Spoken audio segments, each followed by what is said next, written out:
तो आज को सत्र शुरू करें अपन। श्री महाप्रभु जी की कृपा से अपन विवेक धैर्य आश्रय के चौथे पड़ाव पे, मतलब चौथे लेक्चर में आज अपन आए हैं। और अब तक मैं आपको विवेक धैर्य आश्रय के जो चार्ट दिए हो, तो 2 चार्ट आपको मैं दे चुके हूँ और आज एक मैंने तीसरा चार्ट भी आप लोगों को ग्रुप में शेयर किया है। और वह चार्ट के अनुसार आज अपन वह चार्ट के ऊपर विचार करेंगे। वह चार्ट को शुरू करने से पहले भूमिका के तौर पे वह चार्ट के बारे में कुछ बताना चाहूंगा। ऐसा है कि जैसे कि वो पुराना चार्ट अगर आपको याद हो, तो पुराने चार्ट में जो मैंने बात बताई थी आपको, वहाँ में मैंने जो अर्थ रूपा शरणागति, पुरुषार्थ रूपा शरणागति थी जो ऑब्लिगेटरी थी। हमें कर्म ज्ञान और भक्ति के प्रकार में भक्ति के 2 प्रकार अपन ने देखे थे, एक मर्यादा भक्ति के और एक पुष्टि भक्ति के। तो हाँ, ये वाली शरणागति की बात करूं, आप स्क्रीन पे दिख रहे हो। तो वो जो कर्म ज्ञान भक्ति के अंतर्गत वाली जो शरणागति आती, वहां भक्ति के जो 2 पार्ट अपन ने देखे थे, पुष्टि और मर्यादा वाले में, वहां में महाप्रभु जी जो हैं वो पुष्टि भक्ति के 2 प्रकार दिखला रहे हैं। एक स्वतंत्र माने भक्ति के अंतर्गत आती हुई जो शरणागति है, वो अपन देख रहे थे। तो वो 2 प्रकार से महाप्रभु जी दिखावे, एक भक्ति के अंग तया आती हुई शरणागति और एक स्वतंत्र शरणागति, केवल शरणागति।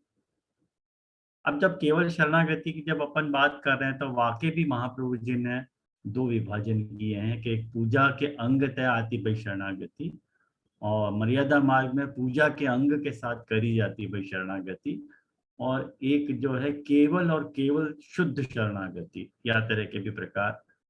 और ये जो या प्रकार की शरणागति है, भले ये चार्ट हटा दे बोले कोई बात नहीं, ये जो शरणागति है जाके बारे में आज अपन चर्चा करने वाले हैं, वो पूजा के अंग तय आती भाई शरणागति है। और अब आप को वचन, आप मेरे हाथ पकड़ के पूछो कि वचन कहाँ है या बात को, तो अकेले मैं लाचार हूँ, वचन तो को नहीं मिले है, कारण कि अतिदेश तो आती भाई सारी बातें हैं, और अतिदेश अपन नहीं करें तो महाप्रभु जी को उपदेश ही अपने को ख्याल में नहीं आ सके, ऐसी स्थिति है। तो अतिदेश तो ये सारी बातें समझ में आ सके हैं। तो पूजा के अंग तय आती भाई जो शरणागति है, वह शरणागति के अंतर्गत आती भाई जो सप्तविधा भक्ति है, जाकू श्री गोपीनाथ जी ने साधन दीपिका में प्रपोज करी है कि एवं सप्तविधा भक्ति प्रपन्ना अधिकृतो भवेत्। वह भक्ति को प्रकार जो अपन देखने वाले हैं। तो वाकु शुरू करने से पहले विवेक धैर्य और आश्रय के बारे में कुछ मूलभूत खुलासाएं आपको मैं करना चाह रहा हूं, जो कि ग्रंथ को समझने से पूर्व उन खुलासाओं को ध्यान में रखना बहुत आवश्यक है। और वो खुलासा या प्रकार को है वैष्णवों कि जैसे एक बात बताऊं आपको कि कोई बच्चा को ग्रुप है और वो बच्चा को ग्रुप क्रिकेट खेलना चाह रहे है या हॉकी खेलना चाह रहे है, तो क्रिकेट के जो भी नियम हैं या हॉकी के जो भी नियम हैं, वो नियम जो हैं वह खेल में नियति की तरह आ रहे हैं। जाकू प्लेयर्स को कभी भूलना नहीं है, ये बात आप याद रखिए। अगर वो, जैसे एक बात समझो कि जैसे क्रिकेट के नियम यदि हॉकी में डाल दिए जाएं और हॉकी के नियम से यदि क्रिकेट में खेला जाए तो केवस हो जाएगा। अपन को क्रिकेट क्रिकेट नहीं लगेगी और हॉकी हॉकी नहीं लगेगी।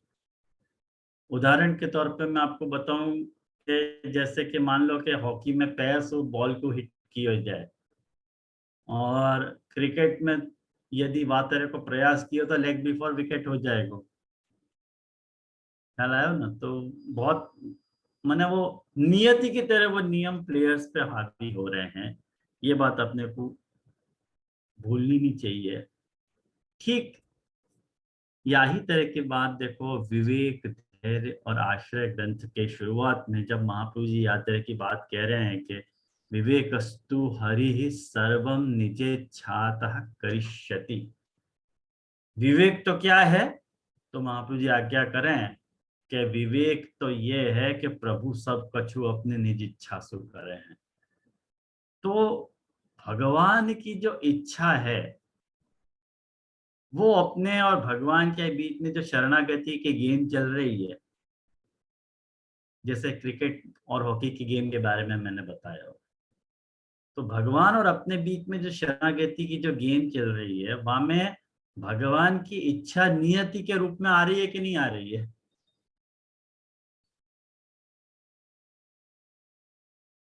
कि विवेक तो ये है कि प्रभु सब कुछ अपनी निज इच्छा से करे हैं, ये नियति के तौर पे आ रही है। माने वो अभिलाषा भगवान की इच्छा भगवान की अभिलाषा है, और भगवान की जो अभिलाषा है वो अपने लिए नियति है, वो ऐसे ही मान के चलना पड़ेगा। और एक बात सच्ची समझो या मैं कि यदि सब कुछ भगवत इच्छा से हो रहा है, सब कुछ, तो मैं धैर्य रखूं या अधैर्य रखूं, क्या फर्क पड़ क्या फर्क क्या पड़ेगा सब? अरे भाई रखो, धैर्य रखो, क्या फर्क पड़ेगा? सब कुछ भगवत इच्छा से होना, मेरे धैर्य रखने से क्या भगवान की इच्छा अनिच्छा हो जाएगी? ऐसा तो होना नहीं है कभी। और क्यों धैर्य खो रहा हूं मैं? कभी आदमी धैर्य खोवे क्यों है, या बात पे विचार करो।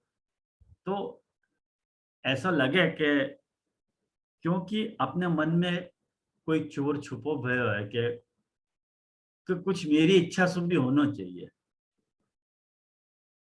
सब कुछ भगवान की इच्छा से हो है,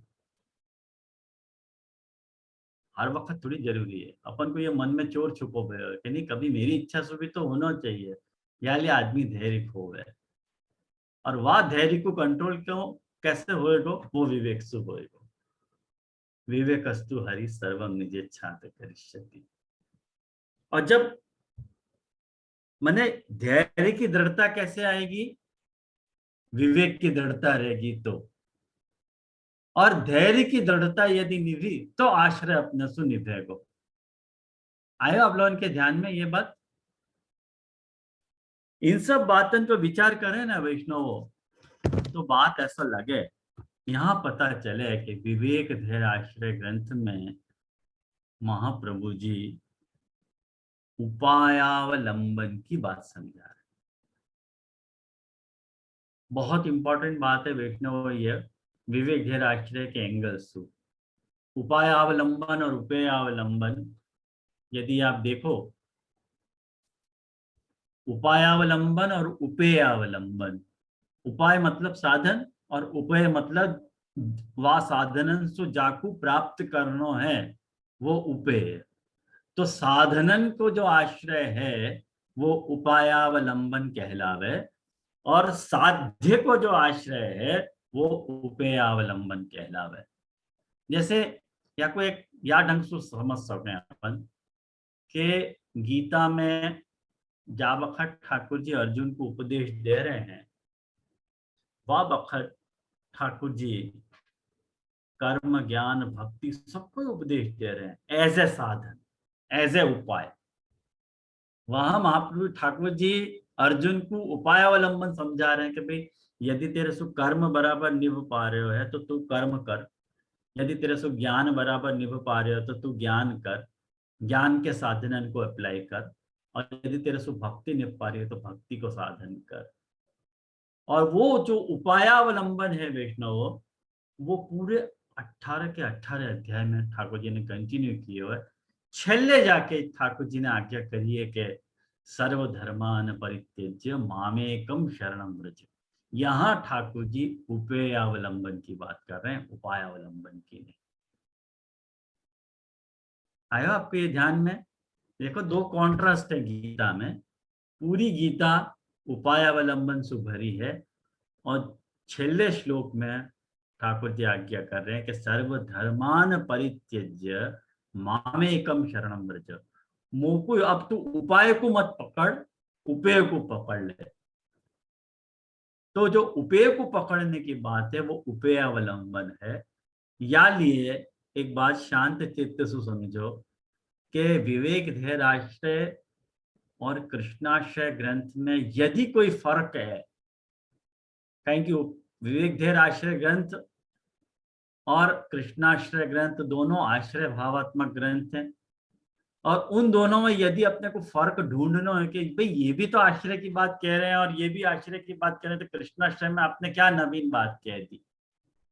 तो यह बात को ध्यान से समझो कि विवेक धराश्रय में महाप्रभु जी उपायावलंबन समझा रहे हैं।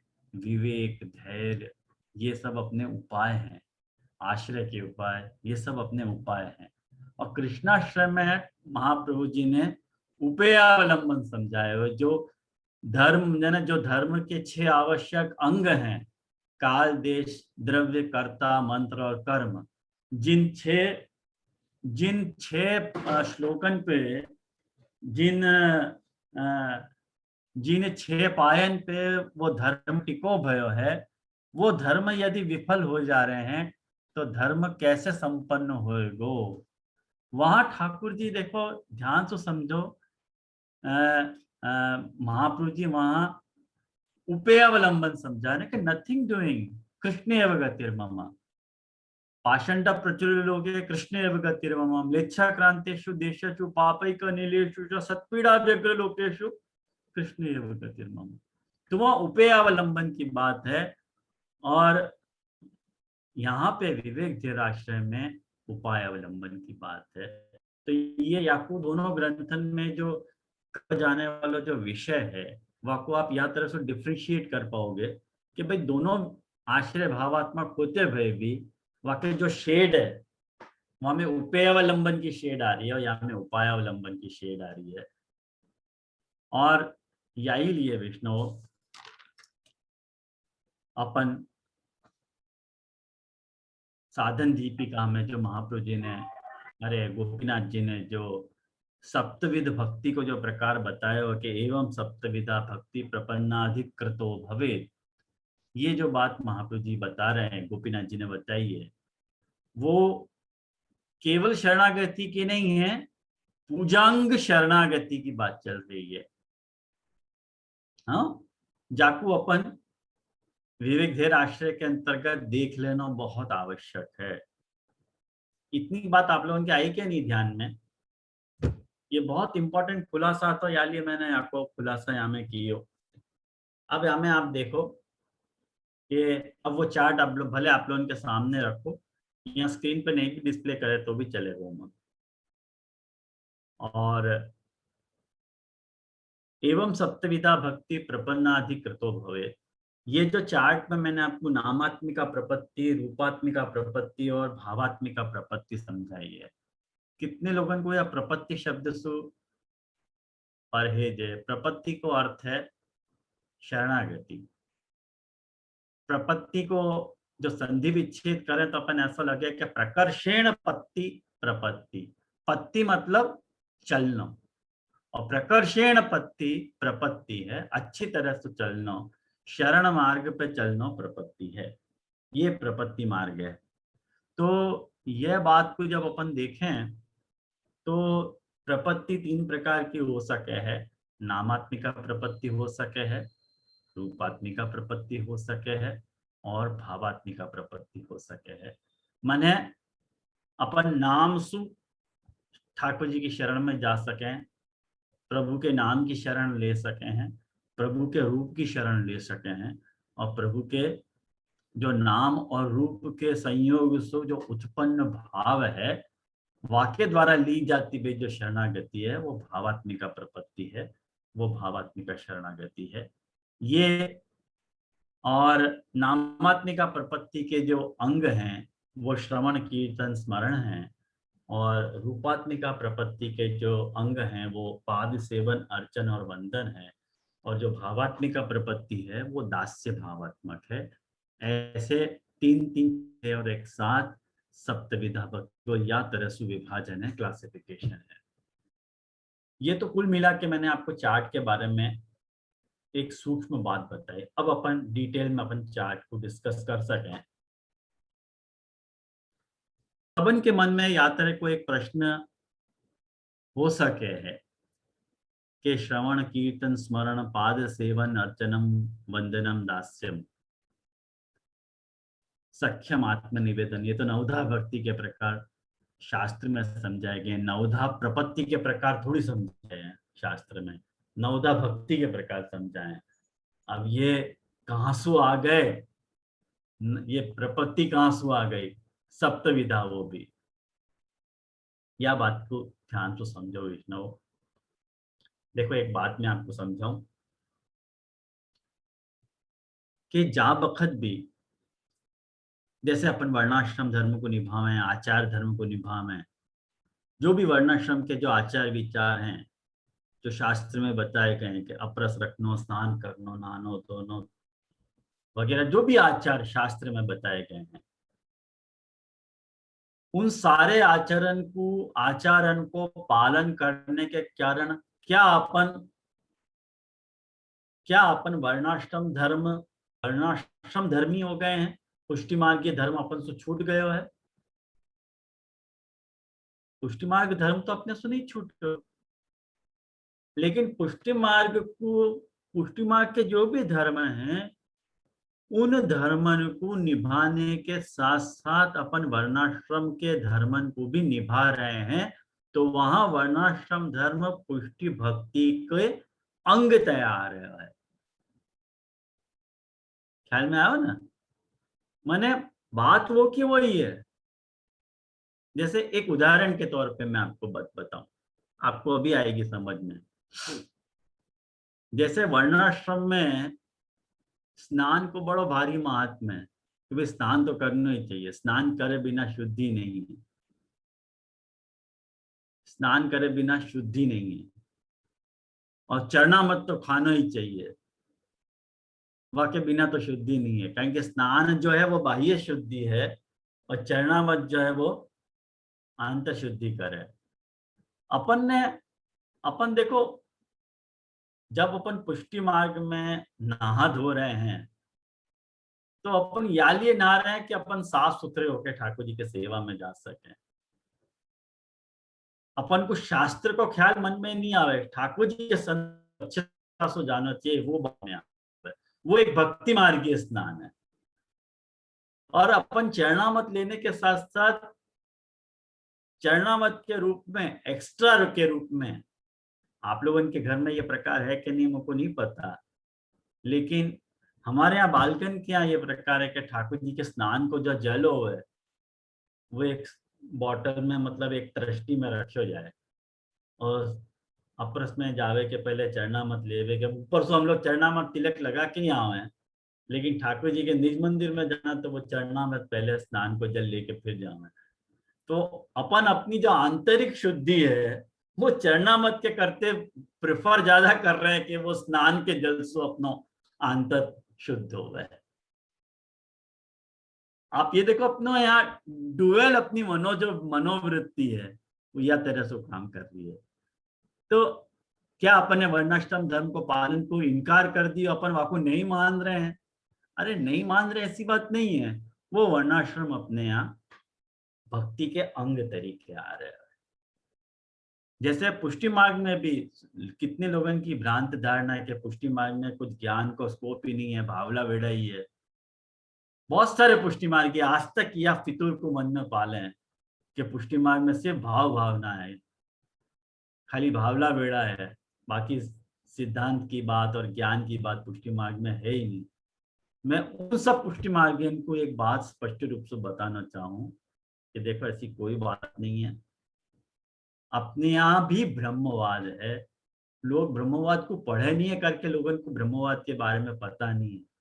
अपनी भी शास्त्र के बारे में एक अलग अपनो सोच है, अपनो विचार है, अपनो एक पक्ष है, अपनो एक मंतव्य है, अपनो एक अत्यंत स्वतंत्र मौलिक दर्शन है, जाको महाप्रभु जी साकार ब्रह्मवाद कह रहे हैं। तो कहाँ अपने यहाँ ज्ञान नहीं है? लेकिन वो ज्ञान होते हुए भी क्या अपन ज्ञान मार्गी हो गए? ज्ञान मार्गी तो नहीं भाई अपन। वो ज्ञान भक्ति के अंग आ रहे हो। ख्याल में आयो ना? ख्याल में आयो? ये सब बात या लिए जाननी जरूरी है, क्योंकि अतिदेश तो अपन नामात्मिका प्रपत्ति ला रहे हैं, रूपात्मिका प्रपत्ति ला रहे हैं, भावात्मिका प्रपत्ति ला रहे हैं, या को वचन कहाँ ढूंढ लूं? अब ये नामात्मिका प्रपत्ति क्यों करनी पड़ रही है? वाको मैं आप गुसाई जी को प्रमाण आपको बताऊं कि गुसाई जी ने यहां तो नहीं, लेकिन अपन सिद्धांत मुक्तावली ग्रंथ पढ़ चुके हैं। वह सिद्धांत मुक्तावली ग्रंथ में महाप्रभु जी ने यह बात का खुलासा किया तो कि सेम नवधा भक्ति तुम यदि लौकिक में कर रहे हो तो तुम गंगा जल को गटर में वापर रहे हो। जैसे गंगा जल को अपने शौच के लिए उपयोग करना, जैसे गंगा जल को दुरुपयोग है, ऐसे यदि नवधा भक्ति को उपयोग यदि तुम अपने लौकिक कामना के पूर्त्यर्थ कर रहे हो तो वो श्रवण लौकिक है, कीर्तन लौकिक है, स्मरण लौकिक है, पाद सेवन अर्चन वंदन दास्य सब लौकिक है। अरे ठाकुर जी को श्रवण कर रहे हैं, ठाकुर जी को स्मरण कर रहे हैं, ठाकुर जी को कीर्तन कर रहे हैं, अर्चन पाद सेवन सब कर रहे हैं, सब लौकिक कैसे हो गयो? कारण कि तुमने जो वो वपराश है, वहां को जो यूसेज है, वो तुमने काय के लिए कियो? लौकिक के लिए। और यदि वहां को तुमने यूसेज लौकिक कियो तो वो भक्त्यात्मक होते हुए भी वो लौकिक ही मानो जाएगा। माने शौचवत गुसाई जी वहां स्पष्ट या बात को कह रहे हैं। हो गयो कि नहीं वो लौकिक? तो जैसे भक्ति के जो नवधा भक्ति के जो प्रकार हैं, भक्त्यात्मक होते भय भी लौकिक बन सके हैं, ठीक वही प्रकार से जब अपन प्रपत्ति को यदि मन नवधा भक्ति के जो अंग हैं, नवधा भक्ति को यदि प्रपत्ति के अंतर्गत कर रहे हैं तो वो सारी बातें प्रपत्यात्मक हो सके। ये अतिदेश जब तक नहीं करोगे तुमको ये बात समझ में नहीं आएगी कि जैसे वहां लौकिक भाव करने से वो लौकिक हो गए, ऐसे यहाँ प्रपत्ति के भाव से यदि श्रवण कीर्तन स्मरण कर रहे हो तो वो प्रपत्यात्मक हो जाएंगे। ये अतिदेश तो समझ में आएगी बात, उपदेश तो कहीं आपको ये वचन मिलेगा नहीं। और ये अतिदेश अपन ने कहा से कियो है? भक्तिवर्धिनी, साधन दीपिका, सिद्धांत मुक्तावली और साधन प्रकरण, विवेक धैर्याश्रय और कृष्णाश्रय, इन सारे ग्रंथन को यदि क्लब करें और क्लब करके यदि सार के रूप में वो लिखें तो कुछ या तरह का शरणागति को पिक्चर आवे है सामने, जो ये चार्ट के रूप में आप लोगों को दिख रहे हो। आयो ना सामने? या लिए यो मत समझियो कि खाली कोरी कल्पना है कि भाई नामात्मिका प्रपत्ति सोच ली और रूपात्मिका प्रपत्ति सोच ली और भावात्मिका प्रपत्ति सोच ली, ये मनोज बाबा की कोई गांठ की बात है? कोई गांठ वांठ की बात नहीं है। ये आ रहे है महाप्रभु जी के वचनन सुन निकल रही है ये बात। हाँ कुछ पूछना? हाँ हाँ बाबा कुछ पूछना तो कि मतलब ये प्रपत्ति आपने बताई वो अतिदेश तो समझ तो आयो, परंतु या को स्वरूप कैसे होएगो? हाँ वही अपन वहां पे डिस्कस करेंगे अभी। अच्छा अच्छा, हाँ ठीक अभी है। डिस्कस करेंगे, वो विषय अभी अधूरा है। मैंने खाली नामात्मिका प्रपत्ति को मैंने अभी प्रस्तुति की है, हिंट मतलब दियो सोच है। क्या हो सके। हाँ जी बाकी ठीक। प्रामाणिकता समझा रहा हूँ कि कोई नामात्मिका प्रपत्ति पे आपत्ति ना कर दे भले भले तो जी। भाई लाए कहाँ सु, जेब सु लाए के नहीं? यूं जेब सु लाए के शास्त्र सु लाए? बराबर। तो ऐसो वहाँ को पहले निराकरण करना चाहिए ना। हाँ तो यह बात को जब अपन समझ सकें तो वाकई बात देखो, एक बात समझो ये अंग बनने पे, और ये बात समझो कि जैसे जो लोग कंप्यूटर से परिचित हैं वो यह बात को समझ सकेंगे कि, या मोबाइल में भी आजकल तो ये फंक्शन आ रहा है कि कॉपी पेस्ट कर लो, माने प्रॉपर्टीज वो की वही। जैसे आपको नई फाइल बनानी है तो फॉर्मेट वो को वो यूज अपन दूसरी फाइल में कर सकें, आपको कॉपी पेस्ट कर दें और कंटेंट वा हिसाब से अपन वहां में लिख सकें। ऐसे भक्ति के अपन कंटेंट,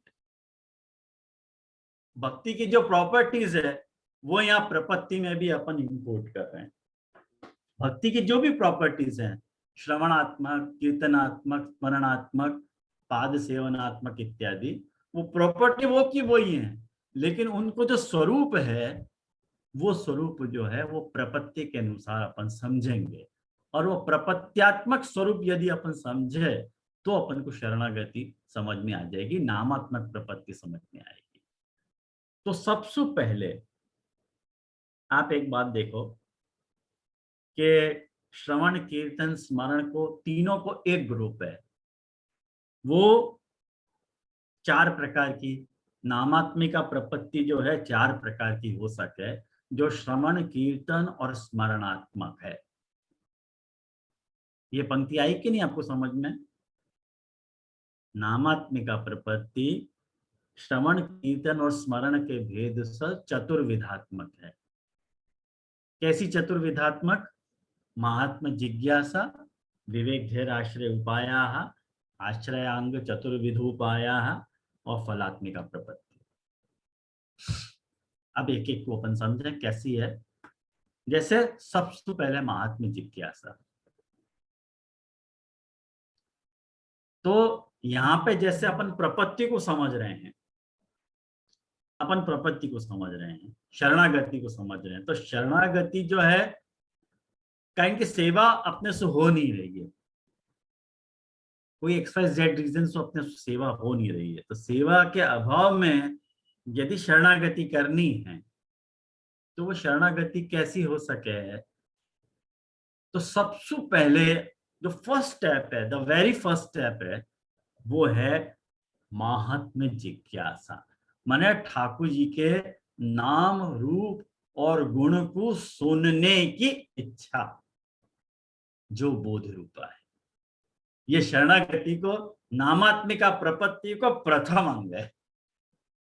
माने जैसे अपन को नाम को सुनवे की इच्छा महात्म्य जिज्ञासा है, ऐसे ठाकुर जी के नाम को बोलने की जो इच्छा है वो भी महात्म्य जिज्ञासा है। जैसे नाम को सुननो और बोलनो महात्म्य जिज्ञासा है, ऐसे ठाकुर जी के नाम रूप और गुण रूपी जो ठाकुर जी की लीलाएं हैं उनको याद भी करना जिज्ञासा है। कोई को ऐसा लगेगा कि श्रवण जब तक सुनेंगे नहीं तब तक स्मरण कैसे होएगा, जब तक बोलेंगे नहीं तब तक स्मरण कैसे होएगा। लेकिन एक बात ध्यान से समझो कि कितनी बातें ऐसी हुई हैं जो अपने को बोलने के कारण याद रहने, और याद रहे तो अपन बोल पाए। कितनी बातें ऐसी होंगी कि जो अपने को याद रहे तो अपन बोल पाए, और याद नहीं रहे तो अपन बोल भी नहीं पाए, अपन सिर खुजलाते रहे कि हाँ कुछ હતો तो सही, कहीं कीधું तो खરું પણ શું કહ્યું खबर न पड़ी, ऐसा हो जाए। ये दोनों अन्योन्य आश्रित हैं, श्रवण कीर्तन और स्मरण जो है अन्योन्य आश्रित हैं। तो ठाकुर जी के महात्म्य को जानने की इच्छा, जिज्ञासा, जिसे जिज्ञासा शब्द कैसे बताओ, ज्ञातुम इच्छा जिज्ञासा, पातुम इच्छा पिपासा, ऐसे ही जानने की इच्छा जो है वो जिज्ञासा है। तो जो आपको एक मन में बात तरह की इच्छा प्रकट भई कि मैं ठाकुर जी के महात्म्य को जानूं, तो जानवे पे आपको क्या बोध होगा? सबसे पहले क्या करोगे आप? ठाकुर जी के श्रवण, ठाकुर जी के लीलान, ठाकुर जी के नाम रूप और गुण की लीलान को आप श्रवण करो। ये बोध के रूप में प्रकट होगी, बोध के लेवल पे। आई बात ये समझ में आपके? बोध के लेवल पे आपको ठाकुर जी के महात्म्य को जानने की इच्छा होगी,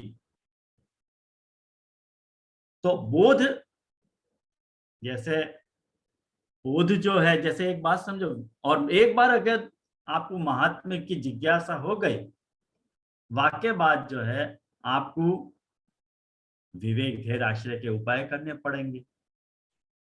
जो विवेक के उपाय हैं, धैर्य के उपाय हैं, और जो आश्रय के उपाय, मैंने चतुर्विध विवेक, चतुर्विध धैर्य और चतुर्विध आश्रय के उपाय आपको करने पड़ेंगे। कहीं की क्रिया नहीं करोगे, क्रिया आपने नहीं करी, तो वो बोध आपको एकदम स्टैंड स्टिल हो जाएगा। आपको कुछ आउटकम तो आपको देना पड़ेगा कि नहीं देना पड़ेगा, क्रिया के रूप में कुछ बात तो अपने को करनी पड़ेगी। तो विवेक धैर्य और आश्रय के उपायन को अपने को करना पड़ेगा। और एक बार आपने उन विवेक धैर्य और आश्रय के उपायन को करो, तो आपके बाद जो आश्रय के जो चतुर्विध उपाय बताए हैं, उनसु भावना जनरेट हुई है आपके दिल में, कारण कि ये सेवा को लेवल नहीं है, प्रपत्ति की बात है। वो भावना क्रिएट होगी, और जब एक बार भावना क्रिएट हो गई, तब जाकर के आपको शरणागति को भाव प्रकट हो। ये वाको प्रोसीजर है नामात्मिका प्रपत्ति को, जो अपनो बायोलॉजिकल स्ट्रक्चर है अंदर, जैसे वो बायोलॉजिकल स्ट्रक्चर में बोध, क्रिया, भावना और भाव है, ऐसे बाहर साधन के लेवल पे वो महात्म्य जिज्ञासा है, विवेक धैर्य आश्रय के उपाय हैं, और आश्रयांग चतुर्विध उपाय हैं, और फलात्मिका प्रपत्ति है, तब जाके फलात्मिका प्रपत्ति है। देखो, ये वो बात है जो अपन सेवा में वापर रहे हैं, टेक्निक। मैं आपको ऐसा कंपेयर करूंगा, सेवा की प्रॉपर्टी को यदि इंपोर्ट करोगे, तो आपको ये बात खट से समझ में आएगी कि जैसे महाप्रभु जी बता रहे हैं कि कृष्ण सेवा सदा कार्या, नत्वा हरिम प्रवक्ष्यामि स्वसिद्धांत विनिश्चयम, कृष्ण सेवा सदा कार्या। ये जो कृष्ण सेवा सदा कार्या है, ये महाप्रभु जी बोध के लेवल पे बता रहे हैं, जीव को बोध कर रहे हैं कि भाई कृष्ण सेवा सदा करनी है। ख्याल में आया हो? वाक्य बात देखो, क्रिया के रूप में सेवा में क्या बता रहे हैं? तत्सिद्धि तनुवित्तेजा, बता रहे हैं कि नहीं बता रहे? तत्सिद्धि तनुवित्तेजा, तनुवित्तेजा तुमको करनी है, खुद को तन वापरना है, खुद को वित्त वापरना है, और खुद के परिवार को साथ में रखना है। खुद के ठाकुर जी, खुद को तन, खुद को वित्त और खुद को परिवार, बाहर मुंह नहीं मारना है, ये बात ध्यान रखनी है।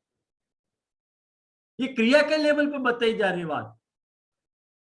और वाक्य बात देखो, चेतस तत्प्रवणम सेवा, तब जाके चित्त में वो भावना तुम्हारे चित्त में आएगी कि हाँ, सेवा चित्त में चढ़ेगी। और जब सेवा चित्त में चढ़ेगी, तो वो मानसिकता परामता होएगा, वो जो भाव सिद्ध होएगा कि नहीं होएगा। देखो, सारी सेवा की प्रॉपर्टीज हैं, लेकिन वो सेवा नहीं कर पा रहे हो जीव, तो वाह प्रॉपर्टी को अपन प्रपत्ति में, शरणागति में इंपोर्ट कर रहे हैं। कैसे करेंगे? वाको इलिस्ट्रेशन या चार्ट में बताया जा रहा है कि अपन या तरह से शरणागति में वह प्रॉपर्टी को इंपोज करेंगे कि महात्म्य जिज्ञासा करेंगे, ठाकुर जी के महात्म्य को जानने की इच्छा करेंगे, और जब जानने की इच्छा करेंगे तो वाके उपाय के तौर पे करनो क्या? तो विवेक धैर्य आश्रय के उपाय जो है महाप्रभु जी ने बताए, वो महाप्रभु जी को करो, वो वाको अप्लाई करो। विवेकस्तु हरि सर्वम निचेच्छात करिष्यति, प्रार्थिते वा ततः किम सा स्वाम्यभिप्राय संशया, सर्वत्र सर्वम तस्य ही सर्व सामर्थ्यमेव च। ये जो अपन आगे पढ़ेंगे वो तो घबराओ मत, आगे अपन की आएगी बात। ये तो अभी खाली उपाय के तौर पे शरणागति का स्वरूप, पूजांग शरणागति को स्वरूप तुमको समझा रहा हूँ, वो या प्रकार से होगा।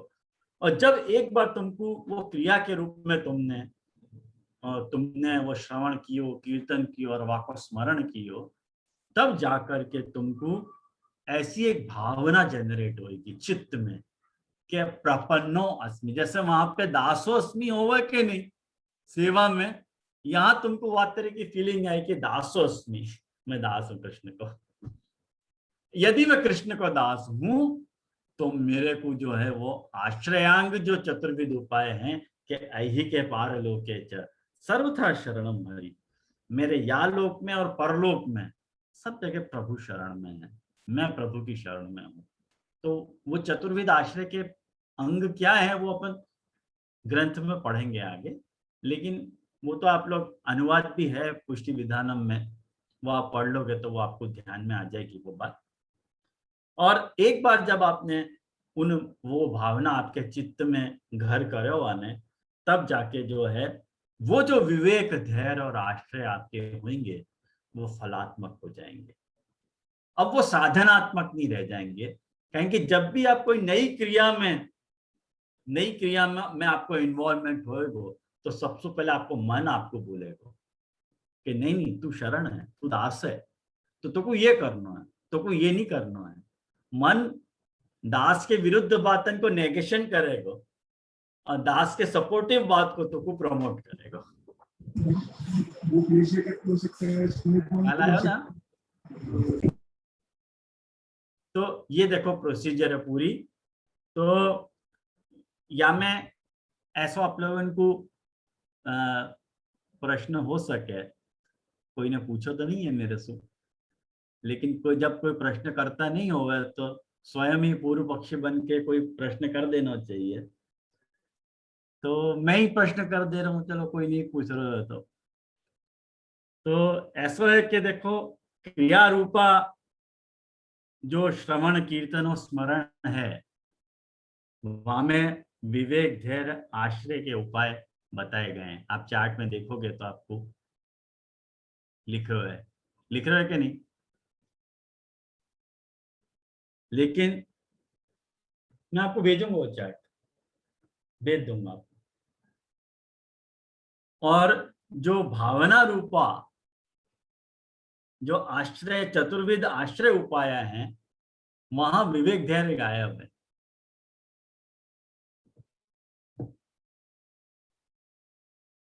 अब ये कोई के दिमाग में आई कि नहीं आई बात पता नहीं, वहां विवेक, धैर्य क्यों गायब कर दिए गए और पाछे फलात्मिका प्रपत्ति की जहां बात कर रहे हैं वहां विवेक, धैर्य, आश्रय तीनों आ गए। ध्यान से देखोगे तो आपको ये बात दिखेगी। जैसे एक बात समझो, कितनी बातें अपन देखते हो लेकिन अपने को दिखती नहीं हो, और कितनी बातें अपने को दिखती हो लेकिन अपन देखते नहीं हो।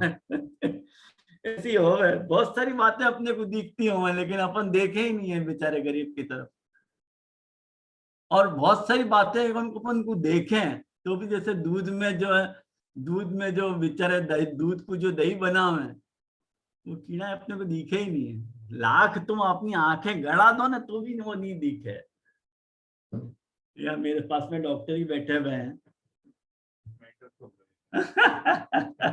अपनी नई आंखों से नहीं दिखे ऐसी बातें। तो देखो ऐसी बातें हैं। तो या का कारण वैष्णव ये है कि जा बखत अपन विवेक, धैर्य और आश्रय के उपाय को क्रिया रूप में कर रहे हैं तो वह बखत वो उपाय अपने लिए जो है वो साधन रूपा है। आया समझ में? और कारण की एक बात नक्की सोच के चलो और दिमाग में बिठा लो ये बात कि विवेक और धैर्य जो है पूर्वांग है और आश्रय जो है वो उत्तरांग है। अपने यहाँ को जो विवेक धैर्य है, अपने यहाँ को जो विवेक धैर्य है वो पाछो तुमको कर्म में काम नहीं आएगा, दुनिया में काम नहीं आएगा, ज्ञान में काम नहीं आएगा, भक्ति में थोड़ा बहुत काम में आएगा। अपनो विवेक धैर्य जो है वो आश्रय की पूर्ति अर्थ है, आश्रय की सिद्धि के लिए। जैसे एक बात समझो कि विवेकस्तु हरि सर्वं निजेच्छात करिष्यति। ये बात जो है वो आश्रय के एंगल से कही जा रही है, भक्ति के एंगल से नहीं कही जा रही है। भक्ति सु तो जो भक्त है वो तो ऑलरेडी वाको समझ के सेवा कर रहे हो है ऑलरेडी। वाकु ये बात नहीं समझाई जा रही है कि विवेकस्तु हरि सर्वम निजेच्छात करिष्यति। ये बात जो है जो शरणागति करना चाह रहे हैं वाकु समझाई जा रही है। तो शरणागति के एंगल से विवेक धैर्य आ रहे हैं। विवेक धैर्य जो शरणागति के पोषक हैं और आश्रय जो है पोष्य है। तुम यूं को कि हमको जो है हमको ये विवेक नहीं है, हमको वो धैर्य, वो विवेक और धैर्य जो है वो यह काम में नहीं आएगा तुमको। ये विवेक और धैर्य तुमको अपनी दुनिया में क्या काम आने वाला है बताओ। त्रिदुख सैनम धैर्यम आमृते है सर्वतः सदा, ये तुमको लौकिक में काम नहीं आएगा, ये तुमको आश्रय की दृष्टि से काम आएगा। और जब अपन याद तरह से सोचेंगे कि आमृते है मरण पर्यंत सर्वतः, जहां भी सुख भी दुख मिले वहां से सहन करना, सदा करना, या को धैर्य कह रहे हैं। ये तो जो है साधारण व्यक्ति को आप उपदेश दोगे ना आप तो पल्ला झाड़ के खड़ा हो जाएगा। अरे ये सब बातें और को बताइए। एक बात समझो, इस शरणागति वाले को उपदेश दिया जा रहा है। और सच्ची एक बात बताऊं कि एक बात समझो, एक उदाहरण के तौर पे बता रहा हूं कि मान लो अपन कहीं सफर में जा रहे हैं और सफर में जा रहे हैं, ट्रेन में बैठे हैं और अपने हाथ तो ठाकुर जी की झांपी कोई खींच के भाग गए, वक्त अपन ये कहेंगे विवेकस्तु हरि सर्वम निजेच्छात करिष्यति त्रिदुख सैन्यम धैर्यम आमृते सर्वतः। अरे तुम्हारी वाइफ को कोई झूठ के ले गया तुम्हारे पास, तुम क्यों कहोगे कि नहीं विवेकस्तु हरि सर्वम, वहां को ले जाना तो यानी ले गया। भले हो भाई यार तुम यार, ये थोड़ी विवेक है। वो विवेक यहाँ काम आएगा नहीं आएगा। वो धैर्य यहाँ काम आएगा। त्रिदुख सहनम धैर्यम आमृते सर्वतः सदा, महाप्रभु जी ने विवेक राष्ट्र में लिख दिया है। अरे भाई साहब वो विवेक धैर्य यहाँ काम को नहीं है। वो विवेक धैर्य शरणागति के पोषक तैयार है। विवेक धैर्य, ये बात भूलनी नहीं चाहिए। ख्याल में आयो ना। हाँ, तो ये बात जब अपन समझे ना तो अपने को ये बात समझ में आया कि विवेक धैर्य जो है वो पूर्वांग है और आश्रय जो है उत्तर। विवेक धैर्य सततम रक्षणीय तथा आश्रय। ये देखो प्रथम पंक्ति विवेक धैर्य आश्रय ग्रंथ की महाप्रभु जी शुरुआती आदमी से कर रहे हैं। विवेक धैर्य सततम रक्षणी, विवेक धैर्य की सतत तुमको रक्षा करनी है। यदि रक्षा करोगे तो तुमको आश्रय मिल जाएगा।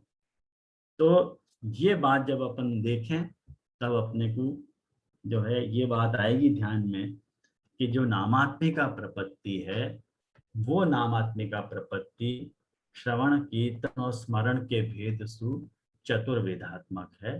बाकी जो प्रोसेस नामात्मक प्रपत्ति जीव को कब सिद्ध हो सके है, जब वो इन 4 स्टेजेस से गुजरेगा, बोध की, क्रिया की, भावना की और भाव की स्टेजेस से गुजरे तो वो नामात्मिका प्रपत्ति से दासोस्मी को जो बाकी जो अस्मिता है एज ए दास जनरेट होगी।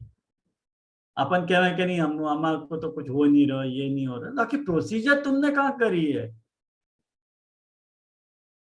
बाकी प्रोसीजर तुमने फॉलो कहाँ करी है।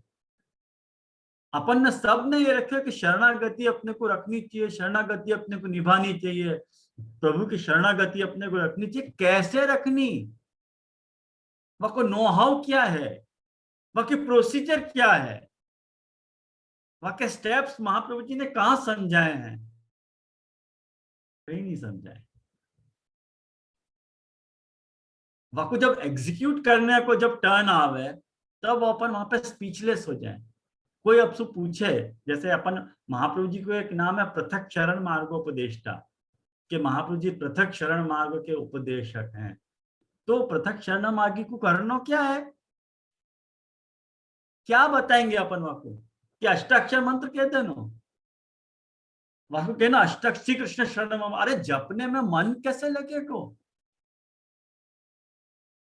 कैसे वो श्री कृष्ण शरण मम जब तक श्रद्धा ही नहीं होगी तो। ये लिए मैंने आपको शरणागति को जो फर्स्ट स्टेप है तो वो मैंने आपको देखो वहां समझाई थी ये बात, अगर आपको याद हो तो मेरे भाग्य से, कि वाक्य जो दो छोर मैंने आपको बताए थे कि श्रद्धा विश्वास और निष्ठा वाली बात बताई थी। अष्टाक्षर मंत्र को जाप वो निष्ठा के लेवल पे करेगा, श्रद्धा के लेवल पे नहीं, न विश्वास के लेवल पे। सतत अष्टाक्षर को जाप कब करके है जीव, जब को निष्ठा पनप जाएगी तब तो वो कर सकेगा, बाकी पहले तो कर ही नहीं पाएगा ना। और वासु अपन की ये उम्मीद रखती थी कि तो शरण मार्ग ले, शरण मार्ग के द्वारा भी तेरा उद्धार है। महाप्रभु जी ने कही है पृथक शरण मार्ग के भी उपदेश आए, तेरे नाम के द्वारा भी उद्धार है, खाली नाम मंत्र की दीक्षा ले तो भी तेरा उद्धार हो जाएगा। ठीक है चलो मैं मान लू नाम दीक्षा लेके मेरा उद्धार हो जाएगा। अच्छा मुझको साधन के तौर पे आप क्या प्रिस्क्राइब करने वाले हो ये तो बताओ। जैसे कृष्ण सेवा को जो ब्रह्म संबंध मंत्र को दान जाको मिले है, वो आपको अपन कृष्ण सेवा को उपदेश दे रहे हैं, ठाकुर जी को स्वरूप घर पे पधरा में है और आपको तनु वित्तजा करने को उपदेश अपन दे रहे हैं। ऐसे शरणागति मार्ग वाले को अपन क्या उपदेश देना चाहेंगे, क्या कहना चाहेंगे? हाँ मितुल को प्रश्न है, मितुल। हाँ जन जी नहीं जी मेरा प्रश्न ये है तो कि जैसे आपने कही कि जो सेवा कर रहे हैं वहाँ में तो विवेक धैर्याश्रय बाय डिफॉल्ट अंदर है, तो वहाँ में ऐसे समझ लो कि जो सेवा कर रहे हैं वहाँ में मुख्य सेवा है और वहाँ के जो अंग है जैसे अपन कर्म ज्ञान भक्ति जैसे हम कह रहे हैं वो उसके अंदर ले लो, पर शरणागति में मुख्यतया विवेक धैर्य आश्रय रखना और वहाँ को मतलब वो डिफरेंस लेना, क्या वो नहीं समझ में आ रहा है? जैसे मेरे को सेवा में भी तो जैसे विवेक धैर्य आश्रय तो रखना ही चाहिए ना। मिथुन भाई यूं नहीं कह रहा हूं कि अपने को विवेक धैर्य आश्रय वहां नहीं रखने पड़ेंगे, लेकिन जा तरह के विवेक धैर्य और आश्रय को उपदेश महापुरुष जी विवेक धैर्य आश्रय में दे रहे हैं, वो वहां उतनो माने उतनो फ्रूटफुल नहीं हुए। वहां जहां विवेक की बात कर रहे हैं विवेक धैर्य आश्रय ग्रंथ में, वो आशय के पोषक तया बताए जा रहे हैं। विवेक सेवा में अपने को जो विवेक रखना है वाको उपदेश अपने को विवेक धैर्य आश्रय से नहीं मिलेगा, वाको उपदेश अपने को जो है वो सिद्धांत मुक्तावली से मिलेगा, बालबोध से मिलेगा, कि भाई मैं पुष्टि प्रवाह मर्यादा से मिलेगा, कि जैसे पुष्टि प्रवाह मर्यादा में सेवक होवे के क्या धर्म है, वाक्य क्या जैसे पुष्टि प्रवाह मर्यादा के शुरुआत में ही देख ले महापुरुष जी ने यह बात को प्रतिज्ञा करी है, पुष्टि प्रवाह मर्यादा विशेषण पृथक पृथक जीव देह क्रिया भेदे स्वरूपेण फलेन। तो पुष्टि मार्ग जीव को पुष्टि मार्ग जीव की मन वको जीव वको स्वरूप वाकी देह कैसी होगी वको लक्षण वहां बताए हुए है, और वह लक्षण से अपने आप को यदि तुम कोप अप कर रहे हो तो तुम पुष्टि मार्गी हो। और बाकी क्या करना है वो सारों प्रकार महाप्रभु जी ने सेवा और समर्पण जबकि एक ग्रुप है और भक्ति और शरणागति एक ग्रुप है। षोडश ग्रंथ में 4 विभाजन किए हैं महाप्रभु जी ने, सेवा समर्पण शरणागति और भक्ति। हमें भक्ति और शरणागति एक ग्रुप है और सेवा समर्पण एक ग्रुप है। तो सेवा और समर्पण के जो 8 ग्रंथ हैं उन 8 ग्रंथन को समझ पे अपने को सेवक तया जो नो हाउ है वो अपने को वहां से मिलेगी। आई ध्यान में जा तेरे को मैंने सेवा के अंग तया जो विवेक अपने को चाहिए। फॉर एग्जाम्पल अभी अपन ने अंतःकरण प्रबोध देखो, अंतःकरण में वो सेवको हम न च अन्यथा, आज्ञैव कार्य सततम स्वामी द्रोहन्यथा भवेत्, महाप्रभु जी कह रहे हैं कि नहीं? ये शरणागति वाले को नहीं समझा रहे हैं महाप्रभु जी, सेवा वाले को समझा रहे हैं। ये विवेक रखना चाहिए वहां, या विवेक की जरूरत है वहां। वहां बापू यो नहीं करेंगे विवेकस्तु हरि सर्वम निजेच्छा तक करिष्यति। वहां दृष्टांत देके समझा रहे कि भाई चांडाली चेद राजपत्नी जाता राज्याच्या मान्यता और कदाचित अपमाने भी मूलतः का क्षतिर्भवे। एक शपथ लगाऊं, तेरे अब क्या घट गए हो? ये तो कोई ये बात समझ में नहीं आ रही है क्या? अब ठाकुर जी ने ऐसा क्या कर दियो जो तेरे में अधमता आ गई है? समर्पणाद अहम पूर्वम किम उत्तम सदा स्थिता काम अधमता भाव्य पश्चातापो यो तो भवे। डांट डपट लगा के जैसे महाप्रभु जी समझा रहा है ना सेवक को, वहां महाप्रभु जी वहां ढंग से समझा रहे हैं। और यहाँ शरणागति में विवेकस्तु हरि सर्वम निजेच्छा तक करिष्यति। आप देख टोन देखते, एक शरणार्थी को दिया जाता उपदेश है और एक सेवार्थी को दिए जाते उपदेश में वास्ट डिफरेंस है। बहुत डिफरेंस है, आया ना ध्यान में?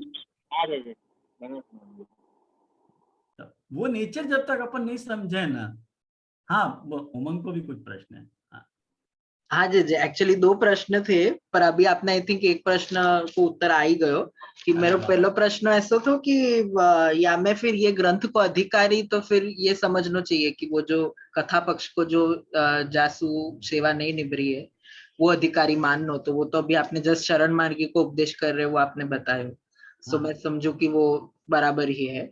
और दूसरा ये थो कि जो मित्तल भाई के प्रश्न है ना वासु ही रिलेटेड आ रहे हो कि जैसे सेवा की बात वो कर रहे हैं तो वहां में ऐसा कोई प्री सपोजिशन है कि वहां को आश्रय सिद्ध है? क्योंकि आप जो बता रहे हो बराबर है कि उनके सेवा के ग्रंथ में और समर्पण के ग्रंथ में ये बात आ रही है सेवा और समर्पण के अंतर्गत, पर शरणागति एज अ प्री रिक्विजिट है ना भक्ति के या सेवा के। तो अगर प्री रिक्विजिट शरणागति आ रही है जबकि साधन दशा में नहीं होती है, वो बात सही है, पर वो प्री रिक्विजिट आ रही है, तो ये क्या अज्यूम करके चल रहे हैं जिन्होंने ये चार विभाजन किए हैं कि जो सेवा समर्पण के ग्रंथ है वो बाय डिफॉल्ट कथा पक्ष के जो ग्रंथ है, जो ये वाला एक ग्रंथ है जिसमें में शरणागति और आश्रय की बात आ रही है, वो आश्रय सिद्ध आ रहा है? क्योंकि ये प्रश्न यहाँ से आ रहा है क्योंकि कृष्णाश्रय जो है वो एकमात्र ग्रंथ है जो सेवा के समय बोलो जाए और वो है आश्रयात्मक, मतलब वो शरण। समझ गया मैं उमंग तो क्या पूछना चाह रहे हो। देख मैं बराबर समझा कि नहीं तेरे प्रश्न का उत्तर देने का प्रयास कर रहा हूँ। देख एक बात है कि दुनिया में जो है ना हर चीज क्रिस क्रॉसिंग है। हर चीज जो प्रोड्यूस भई है दुनिया में वो क्रिस क्रॉसिंग से भई है। जैसे प्रकृति और पुरुष को मिला के जो है महतत्व प्रकट भयो है, तो जो महतत्व प्रकट भयो है वहां में प्रकृति को गुण और पुरुष को गुण दोनों आए हैं। और अपनी मनुष्य की बॉडी में भी एक बात समझ ले कि राइट हैंड को कंट्रोल जो है लेफ्ट में यहाँ है, क्रिस क्रॉस में है ना कनेक्शन, ब्रेन का कनेक्शन ऑपोजिट ही है। तो क्रिस क्रॉस से सारा व्यवहार चले है, बायोलॉजिकल भी और फिजिकली भी सारा व्यवहार ऐसे ही चले है। तो जब वक्त मुद्दा अपने सामने ये है कि कौन को अपन उपदेश दे रहे हैं। यदि सेवार्थिक उपदेश दे रहे हैं तो वाकु अपन शरणागति अंगतया समझाएंगे, और शरणागति को अपन उपदेश दे रहे हैं तो वाकु सेवा की प्रॉपर्टी शरणागति में कैसे इनकॉर्पोरेट करनी वो बात वाकु समझाएंगे। बस या मूड को लेके चलेगा ना तो कुछ सब बात समझ में आ जाएगी। कारण कि जब वक्त जीव सेवा कर रहे हो है वह वक्त वो मैं शरण हूं कृष्ण की, ये दो वक्त अपन को याद दिलावे। जब वक्त वो हाथ में तुलसी लेकर के ठाकुर जी के चरणारविंद में समर्पित कर रहे है, वह वक्त भी आपको अपन के दासो हम कृष्ण तवास में कहना चाह रहे हैं। और जब वक्त राजभोग में तू कह रहे हो कि कृष्णाष्टक या परिवृद्धाष्टक स्तोत्र जो भी है वो भी तो शरण भावात्मक है। तो कहीं अभिमान मेरे अंदर न पनप जाए कि मैं सेवक हूं। वाकई पूर्त्यर्थ वहां पे वो आ रही है बात। लेकिन वो एज ए अंगतया आ रही है, अंगितया नहीं आ रही है। सेवा को अंगी भाव है, शरणागति को अंग भाव है। शरणागति में शरणागति को अंगी भाव है और सेवा वहां अंग भाव दे रही है। सेवा की प्रॉपर्टीज को इनकॉर्पोरेट करके आ रही है। ये अपने यहाँ की जो खूबी है साधन की, जो महाप्रभु जी ने ये साधन प्रपोज किया है जीव को, वाकई यदि कोई खूबी है तो वो या प्रकार की खूबी है। और जो या खूबी को समझे वो वाक्पति के स्वरूप को पहचान सके, नहीं तो अपने वाक्पति के स्वरूप को पहचानना बहुत मुश्किल है। ऐसा अपना वाक्पति है और वो जा वक्त बोले है, वहां वक्त ऐसे ही बोले कि सर्व मधुराधिपति अखिलम मधुरम। जो बोले सो निहाल सत श्री अकाल जैसी बात है।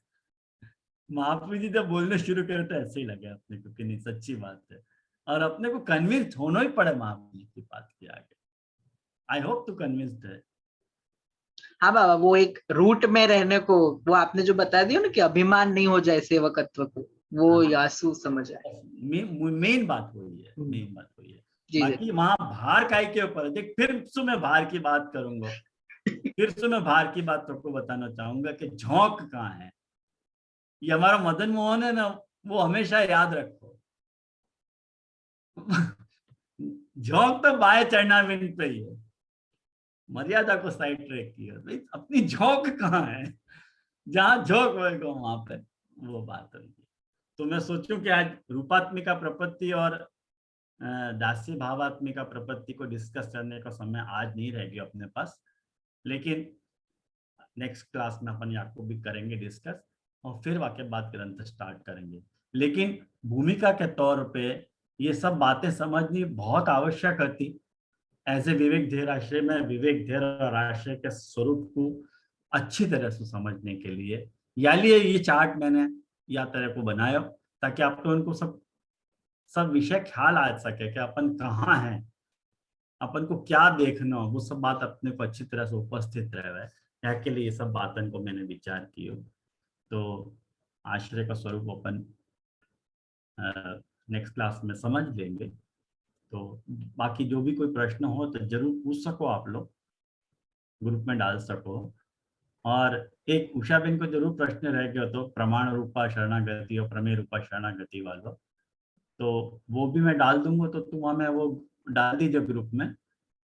और सबंसु मैं ये कह देना चाहूँ कि जो वेबसाइट है, जो ये उमंग ने जो लिंक बनाई है, वहाँ में 2 फोल्डर बनाए हैं, बल्कि 3 फोल्डर हैं। एक चार्ट का फोल्डर है, एक प्रवचन का फोल्डर है, और एक जो है अपने जो प्रश्न उत्तर चल रहे हैं वहाँ को भी अलग से फोल्डर बनो है।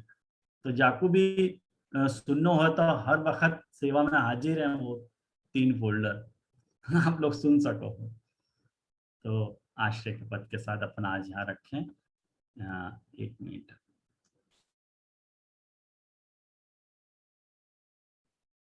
आज मैं आपको ताल के साथ कीर्तन सुनाऊं, देखो आपको आनंद आएगा कि नहीं।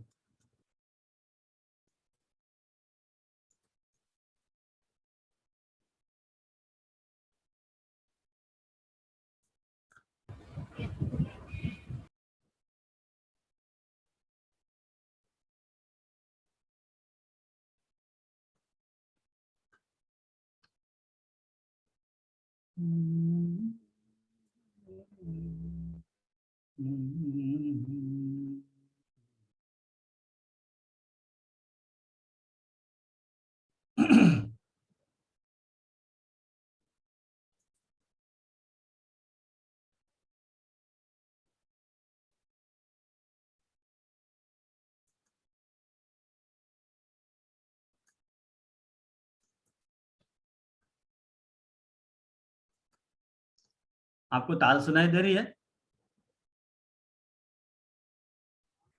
आपको जे वो हेडफोन्स लगाए या लिए शायद नहीं सुनाई दे रहा है।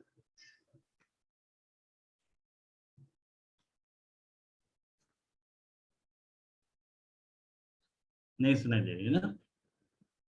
नहीं जे ताल नहीं सुनाई दे रही। कोई बात नहीं, मेरे को सुनाई दे रही है। गिरधर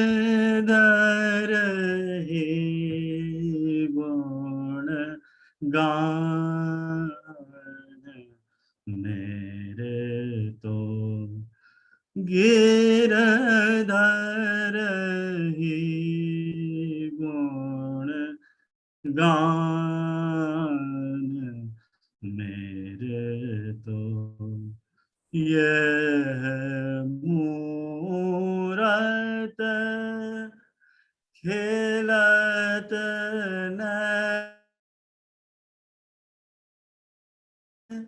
ये हृदय में ध्यान मेरे तो चरण रज चाहत मन मेरो ये ही दीजिए दान मेरे को कृष्ण दास की जीवन गिरधर मंगल रूप निधान मेरे तो गिरधर हे गुण गान मेरे तो सभी विष्णु को मेरे सहृदय भगवत स्मरण और आज का सत्र अपन यहाँ रखें और रिकॉर्डिंग के लिए